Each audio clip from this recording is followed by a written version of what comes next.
Above Ukraine, a Russian Mi-35 Hind begins an attack run.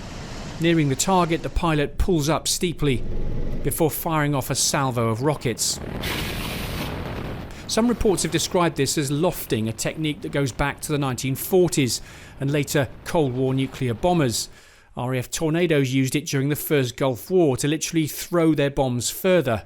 But their trajectory was plotted by onboard computers, giving a degree of accuracy. If you're doing it with a dumb weapon, it really is, throwing something over the hedge and hoping it goes roughly close. But as this former Tornado pilot explained, what we're seeing in Ukraine is far from targeted. The big difference is if it's a bomb, then a bomb flies pretty predictably. It's a lump and it's got physics and it does what physics tells it to do and gravity takes over and you know the weight of the weapon. So you can work out to a pretty high level of accuracy the path of that bomb. A rocket, of course, has got something up its backside, which sends it, a lot faster and a lot further.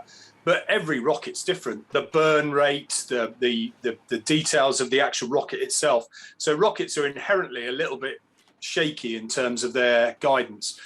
When you're pointing them at the ground, you can get away with that because you're literally firing something that's just going to go in a straight line very quickly and more or less straight and hit the ground. If you fire it into mid-air, it's a lottery, absolute lottery.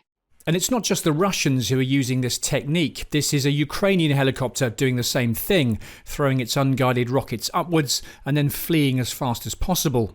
So what's the point of this indirect fire? Why are they flying this way? Well, Russia in particular lost dozens of aircraft to Ukrainian surface-to-air missile systems like the American Stinger at the start of the war. This tactic is designed to keep them as far from danger as possible. Plus, Russia still uses a lot of unguided weaponry such as rockets. And as it's done in Syria, employs blanket bombing as a tactic to weaken its enemy's resolve. They want to keep low because if they get too close to the target and go too high, or a combination of both, then someone will shoot them down. However, if they're also just indiscriminately area bombing, i.e. just creating a nuisance, into a town or to a formation of troops, then they're trying to have, should we say, a pretty crude effect. So they can get away with doing the technique because the effect they want to achieve is just a terror weapon, if I call it that. But they also stay safe. They are not aiming at targets. There's just no way. Russian footage seems to show its jets too, in this case an Su-25, using the same technique, firing rockets in the general direction of the enemy rather than at any specific target. With neither side able to employ high-level bombing and guided weapons in short supply, this indiscriminate tactic is now featuring more and more, putting civilian areas once again in the firing line. Simon Newton, Forces News.